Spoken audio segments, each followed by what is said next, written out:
Kemudian, Assalamualaikum warahmatullahi wabarakatuh. Kita masuk ke materi yang ke-12. Jadi ke-12 ini nanti menyangkut tentang tamadun Melayu Islam dan pencapaian teknologi. Oke, jadi dalam dalam beberapa konsep yang ada juga dalam materi kita aja perlu juga pencapaian konsep teknologinya. Jadi kalau beberapa karangan juga menyatakan ini kan eh, tamadun Melayu yang ditulis oleh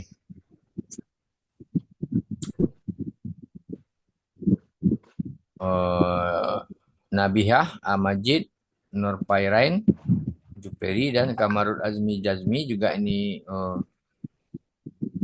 program anjuran Akademi Tamadun Islam UTM Malaysia ini. Nah, ini termasuk kita jadikan rujukan untuk materi kita karena sekarang karena di dunia internet untuk mendapatkan buku-buku dan yang lain-lainnya sejenis kita sudah mulai eh, senang. Jadi nggak perlu lagi kita ke Malaysia mencari buku, cukup di Indonesia kita bisa berselancar lewat internet. Nah, gitu. Jadi untuk khusus tamadun Melayu Islam dan pencapaian teknologinya ini itu untuk pengenalannya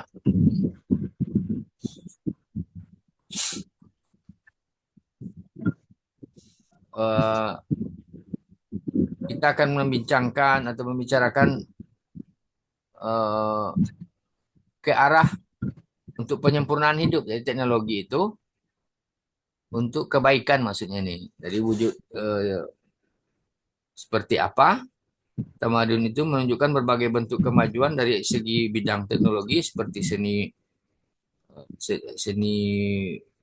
apa di Malaysia seni bina dibilangnya apa tuh bahasa Indonesia. Berbagai kehidupan lah, kepentingan kehidupan, politik, dan sebagainya. Jadi berbagai aspek. Jadi perkataan yang merujuk kepada pencapaian yang tinggi, sains dan teknologi. Jadi kalau di Malaysia namanya Kamus Dewan tahun 96, kalau di Indonesia namanya Kamus Besar Bahasa Indonesia. Jadi kalau Kamus Dewan Malaysia itu seperti itu, sains dan teknologi katanya. Kalau kita juga kayak gitu kan, IT, ya, teknologi informasi, pokoknya teknologi lah, seperti itu. eh, Kemudian konsep dalam tamadun Melayu. Orang-orang Melayu di suatu wilayah Asia Tenggara itu sudah meluas, seperti yang kita sudah pelajari sebelumnya. Kemudian Melayu juga oleh orang Malaysia itu Melayu atau dan kemelayuan seperti sekumpulan bangsa Melayu gitu. Jadi memang kalau kita bilang memang ada sekelompok atau yang sudah luas sama dengan orang Malaysia yang juga menyatakan seperti itu. Jadi kalau bentuknya pengaruh eh, Islam itu mempunyai hubungan dengan tamadun Melayu. Jadi selain dari dasar pembinaan masyarakat pada masa itu menjadi tulang belakang perkembangan agama Islam, justru kegemilangan Melayu membuktikan pada sejarah dunia dan terus membina pendirian jati diri Melayu itu sendiri. Jadi kejayaan itu menunjukkan peninggalan tulisan bagi artefak-artefak yang ada. Kemudian masyarakat Melayu pada ketika itu mampu bangun dengan sendiri. Kalau kalau orang Malaysia bilang bangun dengan sendiri, tapi kalau bahasa Indonesia itu bisa mandiri. Nah, jadi kalau orang Malaysia sudah mengonsep bangga menjadi orang Melayu yang sudah menjadi sebuah bangsa yang mandiri. Kemudian untuk penyebutan, nah ini penyebutan Islam dan Tamadun Melayu juga di sini sudah kita pelajari juga sebelumnya. Kemudian kalau dari segi sains, nah kita kaitkan dengan teknologi lagi. Islam dan Tamadun Melayunya itu memang ini Islam dan Tamadun juga subjudulnya ini, tapi kita kaitkan dengan sains dan teknologi. Adalah tamadun sangat kreatif. Nah, jadi ada kesenian, ada songket dan sebagainya. Kemudian ada juga tulisannya di sini tentang Islamisasi alam Melayu. Nah, ini juga juga menarik juga ini Islamisasi alam Melayu. Apakah memang benar alam Melayu ini diislamisasi gitu? Jadi memang memang menarik juga ini konsep-konsep seperti ini atau tulisannya. Jadi Islam bertanggung jawab dalam mencorak masyarakat Melayu di alam Melayu ke arah yang lebih sistematik dan berdaya maju. Jadi orang Malaysia bilang berdaya maju itu maju. Jadi kita kan mengaitkan dengan teknologi. Jadi berbagai pengaruhnya, nah ini pengaruhnya ya, itu ada eh, tentang dulu orang bilang pengobatan Melayu. Jadi eh, kalau orang Melayu dulu eh, berobat gitu kan, ya mungkin awal-awalnya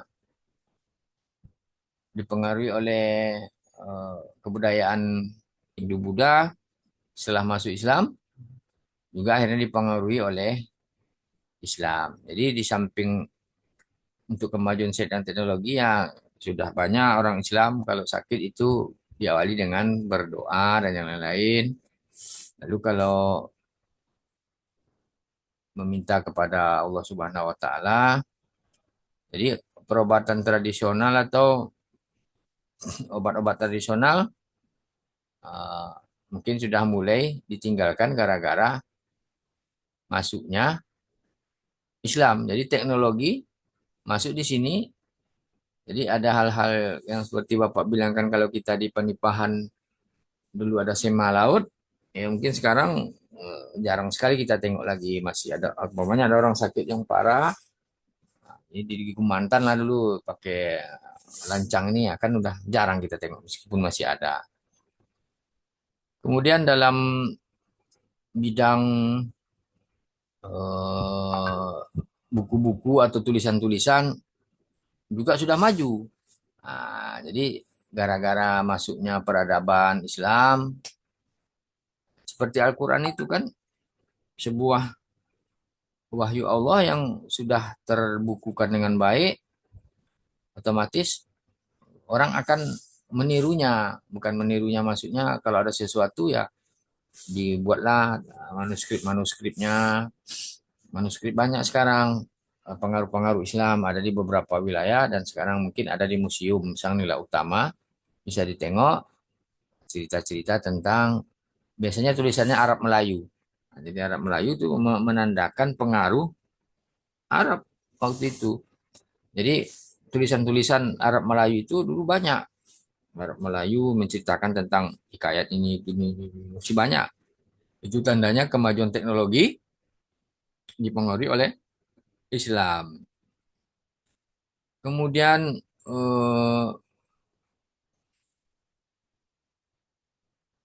juga tentang kemajuan eh, bangunan.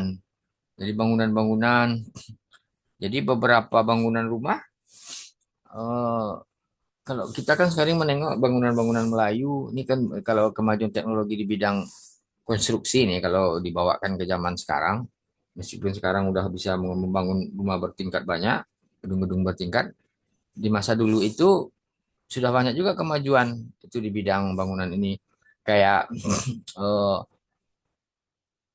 kalau orang Malaysia ini bilang bubungan limas. Nah, jadi bubungan limas itu, jadi atap rumahnya berbentuk limas.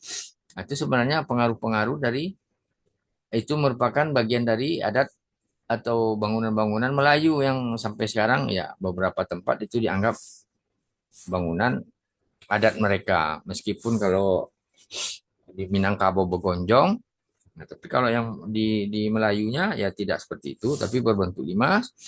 Kemudian ada ruangan utama, itu ruangan tengah, ada beranda, dapur.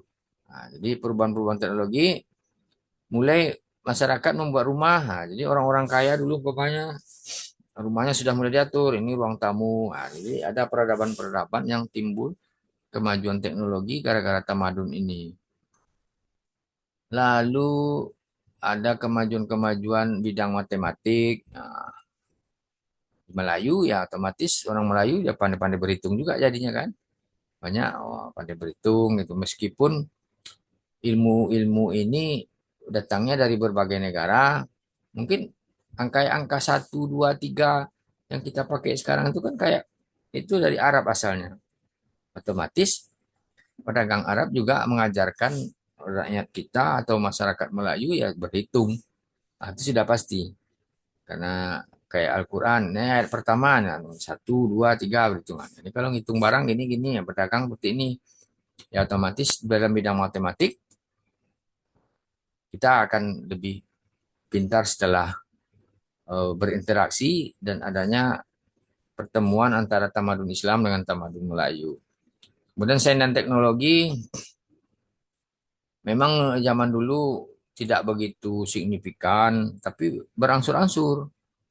Kayak saluran air, pengairan, nah, itu sudah mulai berangsur-angsur. Mungkin rakyat kita di Melayu tidak mengenal pengairan, nah, gara-gara ada interaksi budayaan yang orang itu membawa pengetahuan tentang pengairan dan yang lain-lain dari berbagai negara, umpamanya termasuk pengaruhnya dari Islam.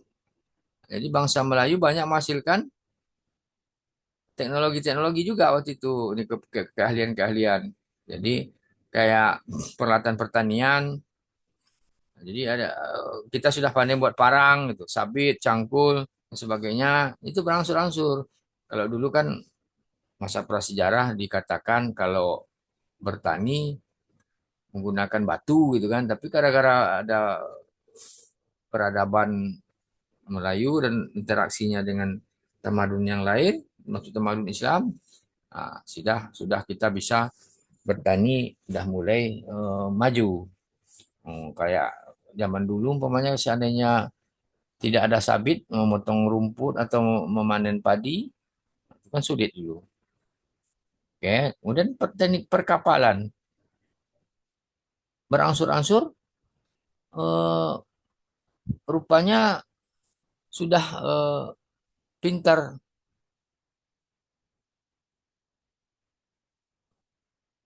kita membuat kapal gitu. Jadi ya sampai sekarang beberapa galangan kapal yang ada di Nusantara meskipun ada yang keahliannya dari Cina itu bagian interaksi-interaksi peradaban. Jadi mungkin keahlian orang Cina dibawanya ke bagan sapi api, maka sampai sekarang ada galangan-galangan kapal yang masih tetap eksis. Itu bagian dari peradaban. Jadi ada teknik perkapalan dan juga di Melayu di kawasan lain pengaruh-pengaruhnya mungkin banyak negara-negara lain yang berlayar yang punya pengetahuan tentang teknik perkapalan. Di pelabuhan-pelabuhan besar itu otomatis mereka butuh armada. Nah, dengan adanya armada itu ya mereka tentu butuh kapal. Nah, maka berangsur-angsurlah karena interaksi kebudayaan ini mengarah ke teknologi teknik perkapalan. Meskipun awal-awalnya bahan bakunya mungkin kayu kan, lama-lama ya sampai sekarang ya ada yang dari fiber, ada yang dari besi, ya bermacam-macam. Jadi kalau kalau mau kita bilang kalau zaman sekarang dengan zaman dulu berarti kemajuan itu sudah berangsur-angsur dari zaman dulu dari teknologinya. Nah, kemudian kimia. Jadi sudah ada peleburan logam. Nah, jadi orang sudah pandai melebur logam, termasuk ini emas, ya kan? Sudah mulai eh, kayak mana ya? Kalau udah peleburan logam, bisa logam itu kalau udah dibentuk-bentuk akan menjadi sebuah barang yang berharga. Nah, banyaklah yang berhasil diciptakan. Jadi ringkasannya, pengetahuan teknologi merupakan sumber dari Al-Quran yang diturunkan kepada Nabi Muhammad. Ajaran terkandung dalam Al-Quran melatih pemikiran dan pencarian ilmu, pengetahuan untuk kemajuan ilmu pengetahuan dan teknologi. Jadi oleh karena itu kita sebagai khalifah di muka bumi harus memahami bahwa ilmu pengetahuan dan teknologi tidak pernah bertentangan dengan ajaran Islam. Nah, jadi oleh yang pengarang ini ibunya seperti itu. Jadi masyarakat Melayu sudah banyak membuktikan prestasinya melalui catatan manuskrip, batu bertulis dan sebagainya. Tinggi peradaban Melayu inilah yang menunjukkan jati diri dan jati diri bangsa Melayu itu sendiri. Jadi prestasi dan kesuksesan masyarakat Melayu biasa melambangkan peradaban dan kebudayaan yang menyebabkan terbentuknya masyarakat Melayu, kelompok yang dikenal dengan dihormati, yang sangat dipuji. Maka hasil dari kesuksesan yang dimiliki oleh peradaban Melayu terletak pada terbentuknya sumber daya manusia yang berpegang teguh pada agama dan lain-lain. Jadi oleh karena itu, beberapa aspek prestasi seperti intelektual, agama, dan lain-lain, jelaslah bahwa peradaban Melayu adalah sebuah peradaban yang unik karena perkembangannya yang membutuhkan waktu panjang dan juga melalui berbagai tahapan yang masing-masing tahapannya meninggalkan kesan mendalam bagi negara, bangsa, agama, dan generasi saat ini dan yang akan datang. Nah, jadi di sini dibilangkan peradaban Melayu itu oh, yang unik. Nah, ini unik ya, ada kata-kata unik yang memang unik karena dia dipengaruhi oleh berbagai peradaban dan berkembangnya yang membutuhkan waktu yang panjang. Ini karena banyak pengaruh-pengaruh yang lain dia berkembang ya lama perkembangannya. Maksudnya bukan berkembang, di perkembangan. Di berkembangnya itu tidak serta-merta langsung seperti ini terbentuk kebudayaan Melayu tidak. Jadi sudah berkembang dengan waktu yang lama. Nah, jadi berbagai tahapan meninggalkan ini kesan ini kalau bahasa Indonesianya ya meninggalkan berbagai catatan dan hasil-hasil yang masih ada atau mungkin masih ditemukan di saat sekarang bukti-buktinya. Yang paling jelas itu manuskrip-manuskrip itu yang menceritakan tentang A, B, C, D gitu. Nah, itu semacam bukti sejarahnya. Oke, sampai di sini ada yang mau ditanyakan?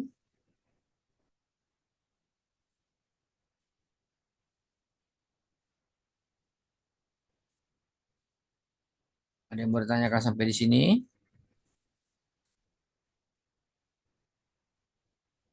Tidak paham? Jadi kalau yang diharapkan dari materi yang ini eh, sebenarnya berbagai teknologi itu sebenarnya bersumber dari Al-Qur'an.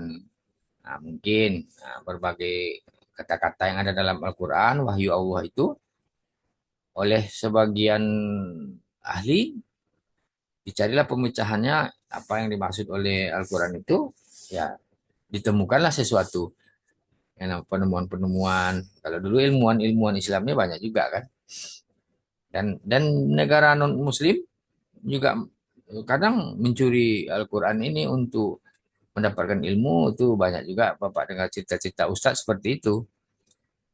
Terkadang berbagai ahli di dunia memang juga menjadikan Al-Quran sebagai rujukan mereka untuk rujukan awal namanya adalah memecahkan rahasia-rahasia teknologi di dunia saat ini.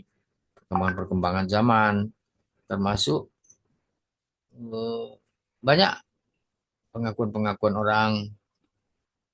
Jadi jadi hal-hal yang eh, menyangkut teknologi ini tidak pernah bertentangan dengan ajaran Islam. Ini seperti COVID-19, kan sulit kita menjawabnya tuh. Oh, kita tidak bisa bepergian kemana-mana, Rupanya ada virus. Nah, ujung-ujungnya suruh cuci tangan. Jadi semua APBD desa, beli apa tangki air gitu. Kalau dalam Islam tak perlu disuruh. Sebelum ngambil duduk kita sudah suruh cuci tangan kan. Jadi intinya seperti apa? Tuhan itu telah mencegah kita dari hal-hal yang seperti penyakit-penyakit. Ini dalam bidang kesehatan nih contohnya ya. Nah, cuman kita tidak sadar. Rupanya berbagai ahli sudah di samping dia ini kan virus kan, virus COVID-19 kemarin, di samping ahli menciptakan vaksinnya, rupanya yang paling disarankan itu adalah mencuci tangan ya. Mencuci tangan pakai sabun dan ya memang kalau kita beruduk kita tidak cuci tangan pakai sabun tapi paling tidak kita sudah cuci tangan. Nah, itu salah satu. Padahal itu adalah semacam fenomena yang spektakuler kemarin waktu COVID-19 kita tidak bisa kemana-mana kan membahayakan dan membuat negara-negara di dunia lumpuh, perekonomian lumpuh, semua penerbangan lumpuh, semua lumpuh. Ujung-ujungnya cuci tangan. Kalau dalam Islam, seperti Bapak bilang tadi, cuci tangan sudah sering kita lakukan. Mau ambil wudhu, cuci tangan dulu. Bersih-bersih hidung, mulut. Nah, jadi intinya apa? Teknologi yang ada sekarang memang eh, banyak sumbernya dari Al-Quran. Jadi kalau memang adik-adik mahasiswa eh, menemukan sesuatu dalam ayat Al-Quran yang perlu diteliti lebih lanjut, ya silakan. Mana tahu adik jadi ilmuwan nanti. Nggak apa-apa. Karena kadang-kadang ilmuwan itu munculnya bukan dari seorang fisika, bukan dari seorang ahli biologi. Kadang-kadang munculnya dari orang penyiaran Islam. Anak KPI bisa-bisa saja nanti menemukan sesuatu. Karena dia membaca dari Al-Quran. Ah, ini ada temuan dari buah-buahan obat umpamanya. Ada sayuran untuk obat. Ah, bisa jadi dikumpulkanlah sayur-sayur, dikumpulkan ini akan mendapatkan jadi sebuah obat, buah-buahan ini, buah-buahan itu gitu. Apa dasarnya meneliti itu? Ya gara-gara mungkin dalam Al-Quran oleh anak KPI membaca dalam Al-Quran ya ini kata Tuhan dalam Al-Quran ini gitu. Nah, jadi dalam ilmu pengetahuan dan teknologi itu banyak sumbernya dari Al-Quran. Jadi Al-Quran merupakan termasuk tamadun Islam dan itu mempengaruhi tamadun Melayu. Nah, itulah hubungannya materi kuliah kita sekarang. Ada yang bertanyakan nih waktunya tinggal sebentar untuk pertemuan yang ke-12 ya. Ini ada yang mau bertanyakan pertemuan ke-12 ini? Kalau tidak ada kita habiskan. Nanti pertemuan ke-13 14 siang kita lanjut atau kita habiskan atau kita lanjut sekarang? Ada yang bertanyakan? Waktunya mau habis nih. Lanjut aja lah nggak Pak? Oh lanjut. Jadi kita usahakan habis menjelang siang ya. Iya Pak. Oke, jadi kalau nggak habis kita lanjut siang nanti. Jadi kita lanjut habis ini pertemuan